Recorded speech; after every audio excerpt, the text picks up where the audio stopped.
அனைத்துலக உயிரோடை தமிழ் ILC தமிழ் உயிரோடை தமிழில் அன்பர்களே உலக நார்வல் நிகழ்ச்சியில் இணைந்திருக்கிறீர்கள்.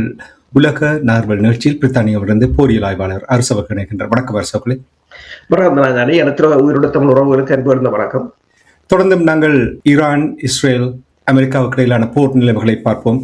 தொடர்ச்சியாக தாக்குதல்கள் நடைபெற்றுக் கொண்டிருக்கின்றது. இரண்டு தரப்பினரும் இஸ்ரேல் மீது ஈரான் தாக்குதல், ஈரான் மீது அமெரிக்கா, இஸ்ரேல் இணைந்து தாக்குதல் நடத்தி கொண்டிருக்கிறார்கள். தாக்குதலில் எந்த ஒரு விதத்திலும் தணிந்ததாக தெரியவில்லை. ஆனால் ஒன்று மட்டும் தெளிவாக தெரிகின்றது என்னவென்று சொன்னால், அமெரிக்காவுடைய பேச்சுக்கள், அவர்களுடைய உடல் மொழிகளில் துணி ஒன்று காணுகின்றது என்னவென்று சொன்னால், பீட்டர் ஹெசட் அவர்கள் கூறினார் just getting started என்று கூறியிருக்கின்றார். அப்படி கூறும் பொழுது பார்த்தால் ஏதோ அவர்கள் சாதித்திருப்பது போல் இருக்கின்றது, அல்லது தொடர்ந்து நாங்கள் இதை சாதிக்கப் போகின்றோம் என்ற ஒரு உடல் மொழி காண்பித்தது போல் இருக்கின்றது. நீங்கள் தான் அதை அவதானித்திருப்பீர்கள். என்ன நிலைமை இப்பொழுது என்று கூறுங்கள். அவர்களுக்கு உடனடியாக ஏதாவது என்னென்று சொன்னால், இந்த போர் ஆரம்பத்தில் இந்த போரை இவ்வளவு தூரத்துக்கு அவர்கள் எதிர்பார்க்கவில்லை. கிட்டத்தட்ட 70 வருடங்களாக $8 டிரில்லியன் செலவழித்து அந்த மத்திய கிழக்கில் அவர்கள் உருவாக்கிய சாம்ராஜ்யம் ஒரு 4 நாளில் தகர்ந்து போனதை அவர்களால் ஏற்றுக்கொள்ள முடியாமல் இருக்கின்றது. இப்போ இதையும் மறைக்க முடியாது. இந்த காலத்தில் இப்போது நீங்கள் பார்த்திருக்கிறீர்கள் சொன்னால், புதிதாக வெளிவருகின்ற சேட்டலைட் படங்கள் மூலம் அமெரிக்க ஊடகங்களே ஒவ்வொரு தளங்களிலும், குவைத்தில் இருக்கிற தளமாக இருக்கலாம், பஹ்ரைன்ல இருக்கிற தளமாக இருக்கலாம், கட்டாராக இருக்கலாம், UAE-ஆக இருக்கலாம், எல்லா இடத்துல இருக்கிற தளங்கள்ல ஏற்பட்ட சேதங்களை அவர்கள் போட்டுக் கொண்டிருக்கிறார்கள். சில தளங்கள் முற்றாக அழிக்கப்பட்டிருக்கின்றன. அதாவது ஒரு சூப்பர் பவர் அவர்கள் இந்த தளம் உங்கள் தளங்களை பாதுகாக்க முடியவில்லை என்ற ஒரு நிலை. அப்ப 78 வருடமாக உருவாக்கிய மிகப்பெரிய ஒரு சாம்ராஜ்யம் 4 நாட்களுக்கு தகர்ந்து போனது. ஒரு எரிபொருள் வளங்களை கூட சீராக ஒரு சூப்பர் பவர் என்று சொல்லியும் உலகிலேயே மிகச்சிறந்த கடற்படையாக இருந்த போதிலும் அந்த கடற்பகுதியிலிருந்து எண்ணெயை கூட கொண்டு வர முடியவில்லை. கிட்டத்தட்ட முதலில் 300 கிலோமீட்டர், ஈரானின் கடற்கரையிலிருந்து 300 கிலோமீட்டர் தூரத்தில் இருந்த கடற்படையினர் இப்போது 700 கிலோமீட்டருக்கு அங்கே நிற்கிறார்கள். என்றால் ஈரான் கடல் ஏவுகணை தூர வீச்சிலிருந்து விலகி இருப்பதற்காக அவ்வாறு இருப்பதாக கூறப்படுகின்றது. அப்ப நீங்கள் பார்த்தீர்கள் சொன்னால், அப்ப அவர்களுக்கு உடனடியாக ஏதாவது ஒன்று செய்தாக வேண்டும், ஒரு வெற்றி. அப்ப இந்த நிலையில் தான் இலங்கை கடற்பரப்பில் வைத்து ஒரு போரிலே பங்கு பெற்றாத ஒரு கடற்கலத்தை தாக்கி அளித்தார்கள். கிட்டத்தட்ட 100 பேர், இதுவரையில் 82 பேர் இறந்ததாக கூறுகிறார்கள். 32 பேரை காப்பாற்றியதாக, மீதி பேர் இன்னும் சடலங்கள் எடுக்கப்படவில்லை. கிட்டத்தட்ட நான் நினைக்கிறேன் 148 பேர் கொல்லப்பட்டிருக்கலாம் அல்லது என்று தான் எல்லோரும் எதிர்பார்க்கிறார்கள். அது ஒரு மிகப்பெரிய இடம். இப்ப அதைத்தான் பீட்டர் ஹெசட் கூறியிருந்தார். நாங்கள் 2வது உலகப் போருக்கு பிறகு டோபிடோ அவர்கள் பயன்படுத்தியது MK48 என்ற டோபிடோ ஒன்று. ஒற்றை டோபிடோவில் வீழ்த்தினோம் என்று. அது ஒரு சிட்டிங் டாக். அதை அடிப்பதால் எந்தவித பிரயோஜனமும் இல்லை. இப்ப உக்ரைன் ரஷ்யா போர் ஆரம்பித்த போது உக்ரைன் கொடிக்கப்பல தகர்க்கப்பட்டது. உக்ரைன் கடற்படையே இல்லை. எல்லாத்தையும் கொஞ்சத்தை அடிச்சாங்க, மிச்சத்தை கொண்டு போட்டாங்க, மிச்ச கப்பலை. ஆனா அதுக்கு பிறகு உக்ரைன் ரஷ்யா மாஸ்கோவா கொடிக்கப்பலை தாக்கியது, எத்தனையோ கப்பல்களை தாக்கியது. போரில் படைக்கலங்கள் இழக்கப்படுவதும் அது தளத்தை பொறுத்தது. இப்போ ரஷ்ய கடற்படையின் முன் உக்ரைன் கடற்படை நின்று பிடிக்க முடியாது. இவ்வளவு நேட்டோ நாடுகள் உதவி செய்தாலும் உக்ரைன் கடற்படை நின்று பிடிக்க முடியாது. அதே போலதான் அமெரிக்க கடற்படைக்கு முன்னால ஈரான் கடற்படைகள் நின்று பிடிக்க முடியாது. ஆனால் ஈரான் சிறிய ரக படகுகள், சிறிய நீர்மூழ்கிகள் எல்லாம் அது சவாலாக இருக்கும். அதை கண்டறிவதும் அடிப்பதும் என்பது மிகவும் சவாலான. பெரிய கப்பல்கள் மிகவும் கடும். அதைத்தான் அதை கூறினார். அதை வீடியோவாயும் எடுத்து போட்டு காட்டினார்கள். அது உண்மையில் அதை சொல்வதாக இருந்தால் அது போக்ரைம். அனைத்துலக கடற்பரப்பில் அனைத்துள்ள வேறு நாட்டின் அழைப்பின் பேரில் சென்று விட்டு வந்தவர்களை தாக்கியது என்பது அது உண்மையில் போக்ரைம். அவர்களுடைய வெற்றியை இவ்வாறுதான் கொண்டாடக்கூடியதாக ஒரு நிலையில் இருக்கின்றது.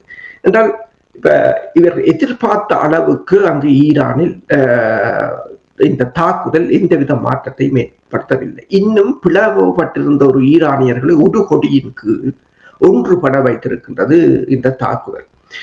அடுத்ததாக இவர்களை நம்பி நின்ற நட்பு நாடுகள், இன்றைக்கு நட்பு நாடுகள் இவர்கள பாதுகாப்பு உண்மையில் நாங்கள் நேற்று கூட பேசியிருந்தோம். அதாவது குவைத் அமைச்சர் கூறுகிறார், பத்திரிகை தெரிவித்திருக்கின்றது, 36 வருடமாக நீங்கள் எங்களை பாதுகாப்பதாக இருந்தது இது என்றுதான் எண்ணிக்கொண்டிருந்தோம். ஆனா இப்பதான் தெரியுது நாங்கள் தான் உங்களை பாதுகாத்து வச்சிருக்கிறோம்.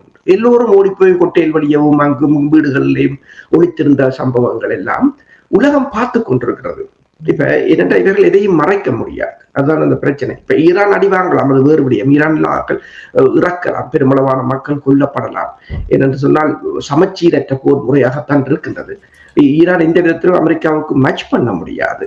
ஆனால் இவர்கள் இப்போது ஏனென்று சொன்னால் தாங்கள் ஏதோ சாதித்து விட்டோம் என்ற இந்த போரை ஆரம்பித்த போது அவர்களிடம் எந்த திட்டமும் இருக்கு. ஈரான் மீது அமெரிக்கா வான் தாக்குதல் நடத்தினாலும் உங்களுக்கு தெரியும், பலர் கேள்வி எழுப்பினார்கள், இவ்வளவு ஆயுதங்களை தயாரித்த ஈரான் ஏன் வான் தடுப்பு கருவிகளை தயாரிக்கவில்லை, பயன்படுத்தவில்லை என்றால் உங்களுக்கு தெரியும், தொடர்ச்சியாக அவர்கள் பாரபட்சமின்றி, எவ்வாறு நான் நேற்று கூறியது போல் காசாவில் எப்படி பாரபட்சமின்றி வைத்தியசாலை மீது, பாடசாலை மீது, மசூதிகள் மீது தொடர் தாக்குதலை நடத்தினார்கள், யாருமே கேட்கவில்லை. அதே மாதிரியான இப்படி ஒரு நிலைமை வரும்பொழுது ஈரானில் அங்கே மக்களுடைய மனங்களில் மாற்றங்கள் ஏற்படுத்தக்கூடிய வாய்ப்புகள் இருக்கின்றன என்று அதைத்தான் இவர்கள் முன்னிலைப்படுத்தி தாக்குதலை நடத்துகிறார்கள். அவ்வாறான ஒரு நிலைமை ஏற்படும் என்று நீங்கள் கருதவில்லையா? உண்மைதான். என்னென்று சொன்னால் இவர்கள்ட வான் தாக்குதல், இப்ப பீட்டர் ஹெசட் சொல்லலாம், நான் சொல்கிறார் என்று சொன்னால், நாங்கள் வான் மேலாதிக்கத்தை கொண்டிருக்கின்றோம், ஈரான் வான் பரப்பை நாங்கள் தான் ஆட்சி செய்து கொண்டிருக்கிறோம் என்று கூறியிருக்கிறார். மறுபலமாக ஈரான் சொல்கிறது, இஸ்ரேலின் வான்பரப்பை நாங்கள் தான் ஆட்சி செய்து கொண்டிருக்கின்றோம், எங்கள் ட்ரோன்கள் சுதந்திரமாக பறந்து திரிகின்றது, எங்கு தாக்க வேண்டும் என்று சொல்லுங்கள் அங்கு தாக்கிவிட்டு வருகிறோம். இதுதான் வான்மேலாதிக்கம். இப்ப வான்மேலாதிக்கம் என்றது இப்போது எல்லாம் தலைகளாக மாறிவிட்டது. அமெரிக்கான வான்படையை பொறுத்தவரையிலும் அவர்கள் அதி உச்சத்தில் ஹை ஆட்டிடியூட் பொம்மர்ஸ் என்று சொல்றது, F-22 ராப்டர், மற்றது F-35 இதுகளைத்தான் பயன்படுத்துகிறார்கள். இவன் F-16 F-15 கூட அவர்கள் பயன்படுத்தவில்லை, 4ஆம் தலைமுறை விமானங்களை பயன்படுத்தவில்லை. அந்த விமானங்கள் கூட ஈரானின் எல்லைக்கு கொஞ்சம் சென்றுதான் அங்கால 500 கிலோமீட்டருக்கு அவர்கள் ஒரு ஏஜிஎம் குண்டுகள் 500 கிலோமீட்டர் தூரம் பறக்கக்கூடியவை ஏவுகணைகள். அதன் மூலம்தான் தாக்குகின்றார்கள். அல்லது B-2 வகை விமானங்களை அல்லது B-52 ரக அதி உயர் குண்டு வீச்சு விமானங்களை காப்பெட் பம்மிங்காக பயன்படுத்துகிறார்கள். இப்ப வான் மேலாதிக்கம், நீங்கள் கூறியது போல வான் மேலாதிக்கம் என்பது இந்த தற்போதைய நிலையில் மிகவும் கடினமானது. ஈரான் தான் அவ்வளவுக்கு சொபிஸ்டிகேட்டடான வான் பாதுகாப்பு முறை இல்லை தற்போதைய நிலையில். பல வான் பாதுகாப்பு சாதனங்கள் அளிக்கப்பட்டிருக்கலாம். ரஷ்யாவிடம் S-400 வாங்குவதாக இருந்தது, ஆனால் அதை அவர்கள் கொள்வனவு செய்யவும் இல்லை. ஈரான் இன்டர்செப்டர் விமானங்களை இதுவரையில் ஈரான் கொள்வனவு செய்யவும் இல்லை, பயன்படுத்தவும் இல்லை. ஈரான் கூடுதலாக அவர்களின் ஏவுகணை பலத்திலும் ஆளில்லாத தாக்குதல் விமானத்தின் பலத்திலும் தான் தங்கி இருக்கின்றது.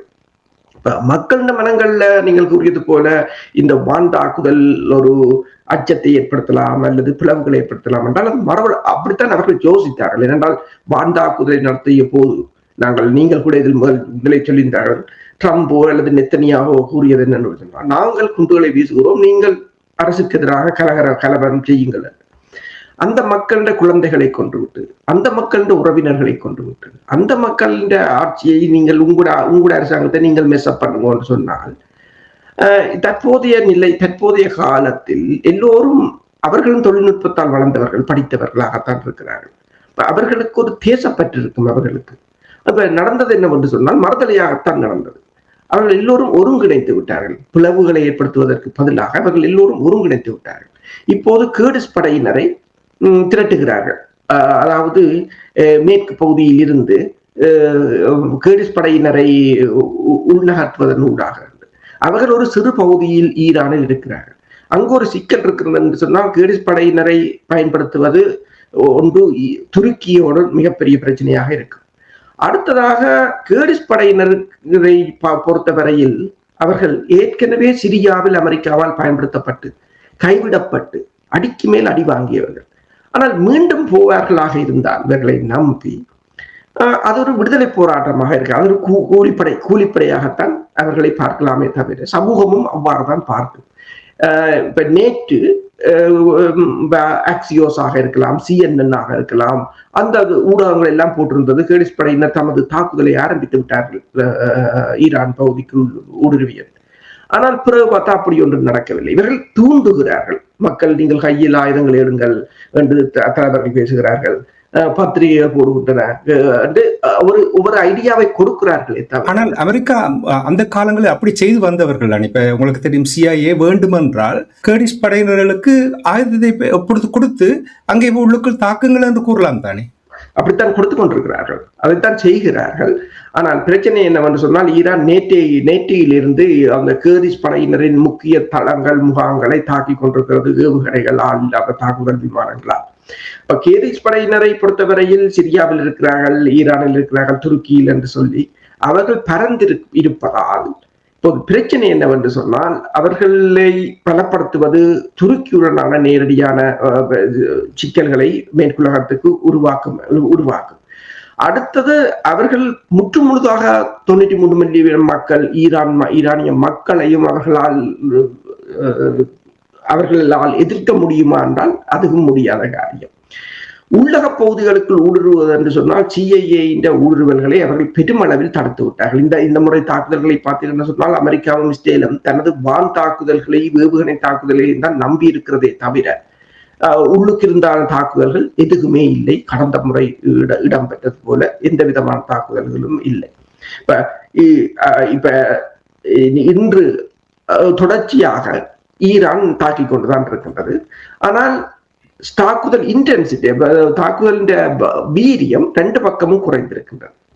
என்றால் அமெரிக்காவிடமும் இஸ்ரேலிடமும் ஒன்றும் இல்லை. அவர்களிடமும் அந்த தற்போது இருக்கின்ற இன்டர்செப்டர்ஸ் எல்லாம் தீர்ந்து போகின்ற நிலையாகத்தான் இருக்கின்றது. அதே நேரம் ஈரானை பொறுத்தவரையிலும் ஈரான் இந்த போரை ஒரு லோ இன்டென்சிட்டி போராக நீண்ட காலம் கொண்டு செல்ல முற்பட்டு கொண்டு நிற்கின்றது. இப்ப குவைத் தனது எரிவாயு LNG-யை மூடிவிட்டது. அதை இனி மீண்டும் திறப்பதற்கு முதல் ஒரு கிழமை விட்டு அது ஸ்டெபிலைஸ் பண்ணப்பட்டு திருப்பி ஒரு கிழமை அதை ரன் பண்ண விட்டு அதுக்கு பிறகுதான் அது ப்ரொடக்ஷனை ஆரம்பிக்கும். கிட்டத்தட்ட ஒரு மாதம் செல்லும் என்று சொல்கிறார்கள். ஆனால் எப்ப அவர்கள் தொடங்க போறார்கள் என்றதை ஈரான் தான் முடிவு செய்ய போகிறது. ரஷ்யா கூறியிருக்கிறது, இந்த நேரத்தில் தாங்கள் ஐரோப்பாவுக்கான எரிவாயுவை நிறுத்த வேண்டும், இதுதான் தங்களுக்குரிய சந்தர்ப்பம் என்று. அப்ப தடைக்கு என்ன நடக்கும்? தடை விதித்திருந்தார்கள் இல்லையா? தடையை விதித்திருந்தாலும் இப்போது எல்லோரும் ரஷ்யாவை நோக்கித்தான் ஓடுகிறார்கள். ஜப்பானாக இருக்கலாம், தென்கொரியாவாக இருக்கலாம், இந்தியாவாக இருக்கலாம். இப்ப சீனாவை பொறுத்தவரையில் இப்ப எல்லா நாடுகளையும் இவர்கள் போடுகிறார்கள் என்று சொன்னால், பல நாடுகளிடம் எவ்வளவு காலத்துக்கு கையிருப்புகள் இருக்கிறது என்று சொல்லி.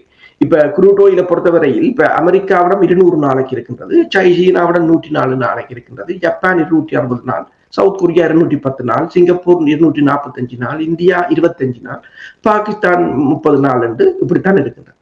ஆனால் பிரச்சனை என்னவென்று சொன்னால், சீனா உங்களுக்கு தெரியும் கடந்த வருடம் பெருமளவான எரிபொருட்களை தொடர்ச்சியாக வாங்கி கொண்டிருந்தது. அவர்கள் இந்த தாக்குதலுக்கு தங்களை வேலைக்கு தயார்படுத்தி விட்டது போலதான் தெரிகின்றது. பெருமளவான கிட்டத்தட்ட 3-4 வருடங்களுக்கு சீனா தனது எரிபொருள் தேவையை எரிபொருளை ஸ்டாக் பண்ணி வைத்திருப்பதாகத்தான் கூறுகிறார்கள். அதே சமயம் சீனா ரஷ்யாவிடம் இருந்து பைப்லைன் உண்டாகவும் இந்த எரிபொருளை பெறுவதற்கு முயற்சித்துக் கொண்டிருக்கின்றது. இப்ப இதுல என்ன பிரச்சனை என்று சொன்னால், ஈரானை பொறுத்தவரையில் இந்த போரை வெல்வது இலகுவானது. இந்த போரை இப்படியே நீடித்து விட்டால், இப்ப பாத்தீங்கன்னு சொன்னால், நாங்கள் கதைத்துக் கொண்டிருக்கின்ற ஒரு 2 மணி வித்தியாலத்துக்கு முதலும் சவுதி அரேபியா மீது ஏவப்பட்டிருக்கின்றன ஏவுகணைகள், ஆளில்லாத தாக்குதல் விமானங்கள். குவைத் மீது ஏவப்பட்டிருக்கின்றன, கட்டார் மீது ஏவப்பட்டிருக்கின்றன. கட்டார் இப்போது அமெரிக்க தூதரகத்தை சுற்றி இருக்கிற மக்களை வெளியேற சொல்லி இருக்கின்றது. அமெரிக்கா பாகிஸ்தானில் இருக்கின்ற அமெரிக்க தூதரக மக்களை வெளியேற சொல்லி இருக்கிறது. மத்திய கிழக்கிலிருந்து 11,000 அமெரிக்கர்கள் இப்போது தப்பி அமெரிக்காவுக்கு ஓடி இருக்கிறார்கள். ஐரோப்பாவும் அவ்வாறுதான் எல்லோரையும் வெளியேற்றி கொண்டிருக்கின்றது. தென்கொரியா தனது அதிகாரிகளை அழைத்து இந்த பொருளாதார இழப்புகள் தொடர்பாக கேட்டிருக்கின்றது. அது மட்டுமல்லாது உங்களுக்கு தெரியும், அமேசான் டேட்டா சென்டர்ஸ் தாக்கப்பட்ட பிற்பாடு மத்திய கிழக்கில் ஆரம்பிக்க இருந்த ஆர்டிபிஷியல் இன்டெலிஜென்ஸ் சிப் மேனுஃபேக்சரிங் கம்பெனியை தென்கொரியா இப்போது நிறுத்தி இருக்கின்றது. அந்த முதலீட்டை தாங்கள் நிறுத்துவதாக கூறியிருக்கிறது என்று சொன்னால் அது ஒரு பாதுகாப்பற்ற இடமாக இருக்கின்றது. ஒரு நிமிடத்துக்கு துபாய் ஏர்போர்ட் முடக்கப்பட்டால், ஒரு நிமிடம் முடக்கப்பட்டால் $1 மில்லியன் என்று சொல்லுகிறார்கள். கிட்டத்தட்ட ஒரு நாள் 24 மணி நேரம் அது முடக்கப்படுமாக என்றால் $1.6 பில்லியன் செலவாகும். இப்போது கூட மெல்ல மெல்ல அவர்கள் அந்த இழப்புகளை கணித்துக் கொண்டிருக்கிறார்கள். கிட்டத்தட்ட முதலாவது 48 மணி நேரத்தில் இந்த உலகம் $3.2 ட்ரில்லியன் இழந்திருக்கின்றது. ஏறத்தாழ ஐரோப்பாவின் ஒவ்வொரு நாட்டின்றையும் மிகப்பெரிய நாடுகளின் ஜிடிபி மொத்த தொகையாது. அமெரிக்கா 1.7 ட்ரில்லியனையும், ஜப்பான் 480 பில்லியனையும், சவுத் கொரியா 450 பில்லியனையும், சீனா கொங்கோ 300 பில்லியனையும், இந்தியா 240 பில்லியனையும், ஆப்பிரிக்கா 20 பில்லியனையும் இந்த இதுல இழந்திருக்கிறதாக கூறியிருக்கிறார்கள்.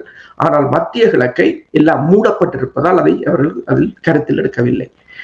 பொருளாதார ரீதியாக ஒரு கடுமையான, இப்ப நாங்கள் பேசிக்கொண்டிருக்கிற நேரமும் 14வது டேங்கர் குவைத்திலிருந்து எரிவாயுவை ஏற்றி கொண்டு சென்ற டேங்கர் ஏற்கனவே எரிவாயு உற்பத்தி நிறுந்து விட்டது. ஏற்கனவே ஏற்றப்பட்ட எரிவாயுவை கொண்டு சென்ற டேங்கர் தாக்கப்பட்டிருக்கின்றது. அதிலிருந்த மாலுமிகளை காப்பாற்றி இருக்கிறார்கள். ஆனால் எண்ணெய் கசிவு ஏற்பட்டுக் கொண்டிருப்பதாக அவர்கள் தெரிவித்துக் கொண்டிருக்கிறார்கள். இது 14வது டேங்கர் என்று சொல்லும் போது ஒட்டுமொத்தமான சப்ளை லைன், இந்த உலகத்தின் ஒட்டுமொத்தமான எரிபொருள் சப்ளை லைன் ஒரு கடுமையான பாதிப்பாக இருக்கின்றது. எரிபொருள் விலைகள் இப்போது $100 ஒரு பேரல் $100 அதிகரித்தாலும் இந்த ஹோர்முஸ் வளைகுடா ஜலசந்தி மூடப்படுமாக இருந்தால், தொடர்ச்சியாக ஏற்கனவே மூடப்பட்டுத்தான் இருக்கின்றது, தொடருமாக இருந்தால் $150 போகும் என்று சொல்கிறார்கள். அமெரிக்காவால் அதை ஓப்பன் பண்ண முடியுமா என்றால், அமெரிக்க அதிபர் கூறியிருந்தார், நீங்கள் ஆரம்பத்தில் சொன்னது போல நாங்கள் அதை செய்து விட்டோம், இதை செய்து விட்டோம் என்று. இந்த ஹோர்முஸ் ஜலசந்தியினூடாக போகின்ற கப்பல்களுக்கு தாங்கள் பாதுகாப்பு வழங்குவோம் என்று கூறினார்கள். அவர்களே 700 மைலுக்கு அங்காக போய்த்தான் நிற்கிறார்கள். அவர்கள் அங்கு கிட்ட வருவதாக இல்லை. ஒரு 5000 கடல் கன்னிகளை அங்கு விதைத்து விட்டால் எதுவும் செய்ய முடியாது என்றுதான் கூறுகிறார்கள். ஏனென்றால் ஒரு டேங்கர் பெருமதி, அது எரிபொருள் பிளஸ் அந்த டேங்கர் பெருமதியே கிட்டத்தட்ட $250 $300 மில்லியன். அப்ப காப்புறுதிகள் எல்லாம் கடுமையாக அதிகரித்திருக்கு. இதில் காப்புறுதி கம்பெனிகள் இதில் கடுமையான நட்டத்தில் இயங்கக்கூடிய ஒரு நிலையாக இருக்கும். எல்லாம் மேற்குலகத்தின் காப்புறுதி கம்பெனிகள். அதாவது ஈரான் சொன்னதை செய்திருக்கின்றது. தாக்கினால் இது ஒரு பிராந்திய போராக மாறும் என்றவர்கள் என்னத்தை சொன்னார்கள், அதை செய்திருக்கிறார்கள். நீங்கள் கூறுவது போல் ஈரான் இழுத்தடித்தால் மேற்கத்திய நாடுகளுக்குத்தான் அதை ஏற்றுக்கொள்ள முடியாமல் இருக்கும். எவ்வளவு விரைவில் இந்த போரை முடிவுக்கு கொண்டு வருவதைத்தான் அவர்கள் விரும்புகிறார்கள் என்பது தெளிவாக தெரியும். இன்னும் ஒரு விடயத்தை நான் நீங்கள் ஏற்கனவே 2 நாட்களுக்கு முன்னதாக பேசும்பொழுது கூறினீர்கள், உங்களுக்கு தெரியும் மத்திய கிழக்கு நாடுகள் இருக்கிற நாடுகள் மீது இஸ்ரேல் தாக்குதலை மேற்கொண்டு விட்டு ஈரான் தாக்குதல் நடத்தியதாக நீங்கள் அப்பொழுதே கூறினீர்கள். இப்பொழுது வருகின்ற செய்திகளை பார்க்கும் பொழுது நிறைய தாக்குதல்கள் இஸ்ரேல் தான் மத்திய கிழக்கு நாடுகளுக்கு செய்தது என்றால் ஈரான் மீது குற்றம் சாட்டுவதற்காக. இந்த நிலைமைகளை இப்ப உங்களுக்கு தெரியும், இந்த நாடுகள் ஈரானோடு பேசுவதற்கு கொஞ்சம் தயக்கம் இருந்தது. ஆனால் கட்டாவினுடைய வெளிவார அமைச்சரும் ஈரானுடைய வெளிவார அமைச்சரும் தொலைபேசியில் பேசியிருக்கிறார்கள் என்றால் அது ஒரு நல்ல ஒரு சமிக்கையாக பார்க்கப்படுகின்றது என்று கூறுகிறார்கள். இது தொடர்பாக நீங்கள் எப்படி பார்க்கிறீர்கள்? உண்மைதான். இப்போது பிரித்தானியா கூட சொல்லி இருக்கிறது, இந்த சைப்ரஸுக்கு வீழ்ந்த ஆளில்லாத தாக்குதல் விமானம் ஈரானில் இருந்து வந்தது போல் தெரியவில்லை என்று கூறுகிறார்கள். இப்ப நாங்கள் கதைத்து கொண்டிருப்பதற்கு முதலும் 2வது ஏவுகணை துருக்கியை நோக்கி ஏவப்பட்டிருக்கின்றது. அதாவது தேவையில்லாத இடங்களுக்கெல்லாம் ஏவுகணைகள் தாக்குதல் விமானங்கள் எல்லாம் போகுது என்னும் போது இவர்கள் இவ்வாறுதான், அதாவது ஃபோர்ஸ் பிளாக் அட்டாக் என்று சொல்றது, அவர்கள் தாங்கள் ஒழித்து நின்று கொண்டு தாக்குதல்களை மேற்கொள்வது. சவுதி அரேபியா பல இஸ்ரேலிய மொசாட் உளவாளிகளை, அவர்களில் பெருமளவானவர்கள் இந்தியர்களும் ஆப்கானிஸ்தானத்தை சேர்ந்தவர்களையும் கைது செய்திருந்தது. சவுதி அரேபியாவின் எண்ணெய் களஞ்சியம் மீது 2வது நாளாகவும் தாக்குதல் நடத்தப்பட்டிருக்கிறது. அது மிகப்பெரிய ஒரு எண்ணெய் களஞ்சியம். அங்கு அவர்கள் இப்ப எரிபொருளை நிறுத்தி இருக்கிறார்கள் என்று சொன்னால் டேங்கர்ஸ் அதை கொண்டு போகாட்டி அதை ஸ்டோர் பண்றதுக்கு அவர்களும் இடம் இல்லை என்பதால் அதை மூடி இருக்கிறார்கள் எண்ணெய் குளத்தையும். அதே சமயம் நீங்கள் அந்த இழப்பை பார்த்துக்கொண்டு நியாயமான இடம் எரிஞ்சு போய் இருக்கின்றது. அதையும் உள்ளுக்கிருந்து செய்ததாகத்தான் கூறுகிறார்கள். இப்ப ஆனால் இப்ப அமெரிக்கா இஸ்ரேல் போல, அதாவது சிஐஏ இருக்கலாம், MI6 இருக்கலாம், அல்லது மொசாட்டாக இருக்கலாம், அவர்களுடைய தாக்குதல்கள் முன்னைய காலத்தில் போல இப்போது பெரிதாக வெளியா தெரியாமல் தாக்க முடியவில்லை என்றால் தொழில்நுட்பம் அவ்வளவுக்கு வளர்ந்து விட்டது. எல்லோருக்கும் என்னென்ன நடக்கிறது என்பது தெரியும். இப்ப நான் கூறியது போலதான் நேற்று கூறியிருந்தேன், யாரும் யாரையும் தொழில்நுட்பத்தில் எதையும் யாரையும் குறைத்து மதிப்பிட முடியாத ஒரு நிலையாகத்தான் இருக்கின்றது. என்னென்று சொன்னால், நீங்கள் பார்த்தீங்கன்னு சொன்னால், ஹமானியை அடிக்க வந்த 200 விமானங்களை ஈரான் ரடார்கள் கண்டுபிடிக்க முடியவில்லை என்று குற்றச்சாட்டை வைத்தார்கள். அதே நேரம் 5வது பிளீட் என்று சொல்றது அந்த மத்திய கிழக்கு முழுத்திலும் இருக்கின்ற பிரதான ரடாரை போய் ஆளில்லாத தாக்குதல் விமானம் அடிக்குது. அந்த ரடாராலேயே அதை கண்டுபிடிக்க முடியல வேற முதல். அப்ப ரெண்டும் ஒன்றுதான். அப்ப சூப்பர் பவராலும் கண்டுபிடிக்க முடியலை என்று சொன்னால் ஈரானாலும் கண்டுபிடிக்க முடியாது, பெருசாக நாங்கள் எடுக்க முடியாது. இப்ப ஒன்று விளங்குகிறது, நீங்கள் சொன்னது போல அவர்கள் ஈரானோட பேசுவதில் ஒன்று விளங்குகிறது என்று சொன்னால், இந்த அமெரிக்காவை, அதாவது 4000-5000 மைலுக்கு அங்கால இருக்கிற அமெரிக்காவை நம்பி பக்கத்து நாடுகளுடன் பகைப்பது, தங்களால் பகைப்பது என்பது மிக மிக ஒரு முட்டாள்தனம் என்பதை சொல்லி உணர்ந்திருக்கிறார்கள். நாங்கள் நேற்று சொன்னது போல 3 சினாரியோ, ஒன்று 2 தரப்பும் நான் இதை அடித்தேன், நான் இதை அடித்தேன் என்று சொல்லி ஒரு காம்ப்ரமைஸுக்கு வந்து ஒரு போர் நிறுத்தமா போகும். 2வது அந்த ரீஜனல் அந்த பிராந்திய நாடுகள் நிலைமையை உணர்ந்து தங்கள கூட்டணியை மாற்றி அமைப்பது. அதாவது இப்போது சீனாவின் வெளியுறவு அமைச்சர் போயிருக்கிறார் கட்டாருக்கு. அதே போல சீனா கூறியிருக்கின்றது, தாங்கள் கதைப்பதற்கு தாங்கள் அனுசரணை வழங்குகிறோம் என்று. ரஷ்யாவும் கூறியிருக்கின்றது. ரஷ்யா வெளியுறவு அமைச்சர் இன்னும் ஒருபடி மேலே போய் ஒன்றை கூறியிருக்கிறார். என்னன்னு சொன்னால், ஈரானுக்கு அணுக்குண்டுதான் பாதுகாப்பாக இருக்கும் என்று கூறியிருக்கின்றார்.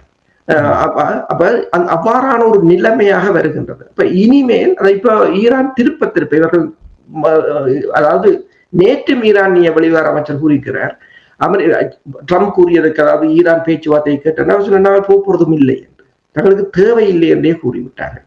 இப்ப வேண்டும் என்று சொன்னால், இப்ப நான் கூறியது போல ஒரு நிமிடத்துக்கு துபாய் ஏர்போர்ட்டை மூடினால் 1 மில்லியன் என்று சொன்னார், அல்லது ஒரு நாளைக்கு 1.6 பில்லியன். அந்த விமான நிலையம் ஒரு நாளைக்கு 2,50,000 மக்களுக்கு போய் வருகிறார்கள். இன்னும் 2-3 விடயங்கள் இருக்கிறது, சுருக்கமாக கூறுங்கள். உங்களுக்கு தெரியும், இந்த போரை ஆரம்பித்த இஸ்ரேல் அமெரிக்காவில் உங்களுக்கு தெரியும், இந்த போர் ஆரம்பித்தது சட்டத்துக்கு முரணான என்று பலர் கூறியதும், மக்கள் மத்தியில் ஆதரவில்லை என்று கூறினாலும், டொனால்ட் ட்ரம்பினுடைய கட்சி ரிப்பப்ளிகன்ஸ் முழு ஆதரவையும் வழங்கி இருப்பது போல் தெரிகின்றது. அப்ப முழு ஆதரவும் வழங்கினால் காங்கிரஸில் இந்த விடயத்தை கொண்டு செல்லும் பொழுது டொனால்ட் ட்ரம்ப் இதிலிருந்து தப்பிப்பதற்கான வாய்ப்புகள் இருக்கிறதா, தொடர்ந்து இந்த போர் நடந்து கொண்டிருப்பதற்கான வாய்ப்புகள் இருக்கிறதா, அல்லது நிறுத்துவதற்கான நிலைமையை ஏற்படுத்தும் என்று நம்புகிறீர்களா? அவர்கள் அமெரிக்காவை பொறுத்தவரையில் எல்லோரும் போரை விரும்புபவர்கள் தான். அவர்கள் காங்கிரஸாக இருந்தாலும் சரி, டெமோக்ராட்டாக இருந்தாலும் சரி, மத்திய கிழக்கு வரும்போது அவர்கள கொள்கைகள் அவ்வாறு தான் இருக்கு. அடுத்ததாக ரிப்பப்ளிகன் பார்ட்டியை பொறுத்தவரையில் இப்போது எதிராக செய்து ட்ரம்பை வீழ்த்தி மிட்-டேர்ம் எலெக்ஷனில் ட்ரம்புக்கு எதிராக நின்று இம்பீச்மெண்ட் செய்து எல்லோரும் ஜெயிலுக்கு போக வேண்டிய என்றால் கடுமையான குற்றங்களை இழைத்தவர்களாக மாறி இருக்கிறார்கள் ரிப்பப்ளிகன் பார்ட்டி. அந்த நாட்டுக்கு, தங்களோட சொந்த நாட்டுக்கே கடுமையான சேதத்தை ஏற்படுத்தியவர்களாக இருக்கிறார்கள். இப்ப பதவியிலிருந்து அவர்கள் இறங்குவார்களாக இருந்தால் ஒரு கடுமையான விளைவுகளை சந்திக்க வேண்டி வரும், வழக்குகளாக இருக்கலாம் அல்லது அரசியலில் கூட. எனவேதான் அவர்கள் தங்கள் அரசியல் இருப்பை தக்க வைக்கத்தான் அவர்கள் முற்படுவார்கள். அப்ப இதில் இந்த போருக்கு அவர்கள் ஆதரவை வழங்கியது பெரிய ஆச்சரியப்படுவதற்கு ஒன்றும் இல்லை. அவர்கள் சும்மா சொல்வார்கள், வெளியில் கதைப்பார்கள், நாங்கள் போருக்கு எதிராக இருக்கிறோம், இது எங்களுக்கு எதிரான, அதாவது இதென்று கதைப்பார்கள். தங்கள் நாடு என்று வரும்போது, அல்லது இந்த மத்திய கிழக்கு நாடு தொடர்பான ஒரு கொள்கையாக இருக்கும் போது எல்லோரும் ஒற்றுமையாகத்தான் நிற்பார்கள். ஆனால் பிரச்சனை என்னவென்று சொன்னால், இப்ப வரப்போகின்ற இடைக்கால தேர்தலில் இது எவ்வளவு தூரம் பாதிப்பை ஏற்படுத்தும் என்பதுதான். அதில் ஒரு பாதிப்பை ஏற்படுத்துமாக இருந்தால் தற்போதைய ட்ரம்பின் ஆட்சிக்கும் ஆபத்தாக இருக்கும். அடுத்ததாக அவர் இந்த போர் கொள்கைகள், இப்போது மேற்கொண்ட போர்களுக்காக கூட மிகப்பெரிய ஒரு பாரிய விளைவுகளை சந்திக்க வேண்டியதாகத்தான் இருக்கு. ஹொமினி அவர்களுடைய இறுதிச் சடங்கு மக்கள் பார்வைக்கு கொண்டு வர இருந்தார்கள், இப்பொழுது அதை பிற்போட்டு இருக்கிறார்கள். அதற்கு என்ன காரணம்? உண்மைதான். என்னென்று சொன்னால், பெருமளவான மக்கள் அங்கு கூடுவார்கள் என்று அவர்கள் எதிர்பார்க்கிறார்கள். அந்த பாடசாலை சிறுமிகள் இறுதி சடங்கின் போது கூட பல லட்சம் மக்கள் அதில் கூடியிருந்தார்கள். ஆயத்துல்லா ஹொமானியை பொறுத்தவரையில் அவரின் மரண ஊர்வலத்தில் அதைவிட பெருமளவான மக்கள் மில்லியன் கணக்கில் கூடுவார்கள் என்று யோசிக்கிறார்கள். அதே நேரம் பெருமளவான தலைவர்களும் தளபதிகளும் கூடுவார்கள். அந்த தருணத்தில் தொடர்ச்சியாக தாக்குதல் இடம்பெற்றுக் கொண்டிருக்கும் போது இவர்கள் குண்டுகளை வீசுவார்கள் என்றால் இந்த மனிதநேயம் மனிதநேயம் என்றெல்லாம் கதைக்கிறதெல்லாம் அது வேற. தங்களுக்கு அது இல்லை. அது சும்மா பாவப்பட்ட ஜனத்துக்கு தான் அந்த மனிதாபிமானம் வேலை செய்யும். அப்ப அந்த உயிரிழப்புகளை தடுக்க வேண்டும் என்பதற்காக அவர்கள் இப்போது அதை பிற்போட்டிருக்கிறார்கள். அடுத்ததாக இன்னொன்று, தற்போது புதிய ஆன்மீக தலைவரை தெரிவு செய்வதற்கான நடவடிக்கைகள் நடைபெற்றுக் கொண்டிருக்கின்றது. அதை செய்துவிட்டு எந்த நிகழ்வை நடத்தலாம் என்றும் தாங்கள் யோசிப்பதாக கூறியிருக்கிறார்கள். சில பெருமளவில் அவரின் மகனாரை தான் அதில் நியமிப்பதற்கு, ஏனென்று சொன்னால் ஈரானிய புரட்சிகர இராணுவ படையினர் மகனுக்கான ஆதரவைத்தான் அதிக அளவில் தெரிவித்திருப்பதாக கூறப்படுகின்றது. அடுத்த ஜெனரேஷனை கொண்டு வர வேண்டும் என்ற ஒரு துணியில் தான் அவரைத்தான் தெரிவு செய்யலாம் என்று கூறப்படுகின்றது. இந்த இரண்டு காரணங்களையும் அவர்கள் முன்வைத்து அதை பிற்போட்டிருக்கிறார். இனி லெபனானிலிருந்து மக்கள் இடம்பெயர்ந்து சிரியாவுக்கு செல்வதாக செய்திகள் வந்து கொண்டிருக்கின்றது. இது இன்னும் எவ்வளவு குழப்பத்தை ஏற்படுத்தும்? உண்மைதான். லெபனான் ஹிஸ்புல்லாக்களின் தாக்குதலில் இறங்கியிருக்கிறார்கள். நேற்று மேக்கவா டேங்குகளை தாக்கியிருந்தார்கள். இஸ்ரேலின் 401வது பிரிகேட்டை சேர்ந்த 2 படையினர் காயமடைந்ததாக கூறினார்கள். அவர்கள் பெருமளவில் தாங்கள் இழப்புகளை வெளியில் கூறுவதில்லை. தரை தாக்குதலை இஸ்ரேல் ஆரம்பிக்க போவதாக கூறியிருக்கிறது. இஸ்ரேல் கிட்டத்தட்ட இப்போதைக்கு 3 நாடுகளுடன் நேரடியாக மோதிக்கொண்டிருக்கிறது. ஈராக்கில் இருக்கின்ற படையினர், எதிர்ப்பு படையினர், மற்றது லெபனான், மற்றது ஈரான் என்று சொல்லி. எனவேதான் பல லட்சம் மக்கள் அங்கிருந்து இடம்பெயர்ந்திருக்கிறார்கள். அதாவது பஃபசோன் என்று முந்தி இருந்த பகுதிகளை லெபனான் இராணுவம் அங்கிருந்து வெளியேறியதால் இப்போது அதை தாங்கள் கையகப்படுத்துவதற்கான இஸ்ரேலின் நடவடிக்கை ஆரம்பமாகும் என்று கூறியிருக்கிறார்கள். ஆனால் தொடர்ச்சியாக ஹிஸ்புல்லாக்கள் ஏவுகணைகளை ஏவிக்கொண்டிருக்கிறார்கள். இஸ்ரேலின் பல செட்டில்மெண்டில் வீழ்ந்திருக்கின்றது. நெருப்பு எரிவதை கூட பார்க்கக்கூடியதாக இருக்கின்றது. அதாவது ஈரானுக்கு உதவியாக 2 நாடுகள், ஈரானினதும் ஹிஸ்புல்லாக்களதும் ஏவுகணைகள் இஸ்ரேலில் தொடர்ந்து வீழ்ந்து வருத்திக் கொண்டிருக்கின்றன. இப்ப இந்த நிலைத்தான் இஸ்ரேல் ஒரு தரை நடவடிக்கையை ஆரம்பிக்க போவதாக கூறியிருக்கிறார்கள். ஆனால் அது எவ்வளவு தூரம் சாத்தியம் என்றது தெரியவில்லை. இருந்தாலும் தொடர்ச்சியாக இடம்பெறுகிற குண்டு வீச்சுகள் கிட்டத்தட்ட இதுவரையில் 100க்கும் மேற்பட்டவர்கள் அங்கு கொல்லப்பட்டிருக்கிறார்கள். நிறைவாக மத்திய கிழக்கு நாடுகள் இருக்கின்ற அமெரிக்கர்களை வெளியேறுமாறு அமெரிக்கா கூறியிருந்த என்ற விடயத்தை நீங்க கூறும்பொழுது, பாகிஸ்தானிலும் கூட இப்பொழுது அங்கிருந்து அமெரிக்கர்களை வெளியேறுமாறு கூறியிருப்பதாக செய்திகள் வருகின்றது. இதுக்கிடையில் இந்தியாவும் இதில் ஈடுபடுவது போல் இருக்கின்றது என்று கூட செய்திகள் வருகின்றது. இது இன்னும் குழப்பத்தை ஏற்படுத்த போகிறதா? உண்மைதான். என்னென்று சொன்னால், அமெரிக்கா இப்போது பாகிஸ்தானிடமிருந்து தனது மக்களை வெளியேற சொல்லி இருக்கின்றது. அதாவது மேற்குலக அமெரிக்கர்களுக்கோ அல்லது ஐரோப்பியர்களுக்கோ இப்போது மத்திய கிழக்கோ ஆசிய நாடுகளோ எதுக்கும் பாதுகாப்பற்றதாக மாறிக்கொண்டிருக்கின்றது. ஏனென்றால் பாகிஸ்தான் ஈரானை விட பாகிஸ்தான் தான் கூடுதலான ரேடிகலைஸ் என்று எல்லோரும் கூறுவார்கள். ஆனால் பாகிஸ்தானுடன் அமெரிக்கா தனது நல்லுறவுகளை பேணிக் கொண்டிருக்கின்றது. ஈரானை தாக்குவதற்கு முற்பட்டுக் கொண்டிருக்கின்றது. மத்திய கிழக்கு முழுவதிலும் இருந்து அமெரிக்கர்களை வெளியேற்றியது போல இப்போது பாகிஸ்தான் தூதரகத்தை தாக்குவதற்கு, அதனை கொளுத்துவதற்கு கிட்டத்தட்ட 32 பாகிஸ்தானியர்கள் உயிரை இழந்திருந்தார்கள் கடந்த இந்த வாரம் இடம்பெற்ற கலவரத்தில். அதாவது ஒரு தூதரகத்தை கொளுத்துவதற்கு கூட 32 பேரை அதில் பலி கொடுக்கிறார்கள் என்று சொல்லும் போது, மேற்குலக நாடுகளின் முதலீடுகள், அவர்களின் நிறுவனங்கள் எல்லாம் தாக்கப்படலாம் என்றதும், அவர்களின் சுற்றுலாத்துறை பயணிகள் கூட தாக்கப்படலாம் என்ற அச்சமும் இருக்கின்றது. எனவேதான் அமெரிக்கா அவர்களை வெளியேற்றி இருக்கிறது. நன்றி அசோக்லே.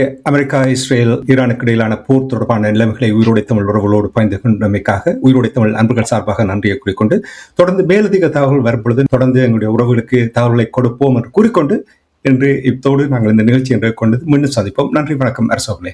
நன்றி, வணக்கம். எமது பார்வையாளர்களுக்கு வணக்கம்.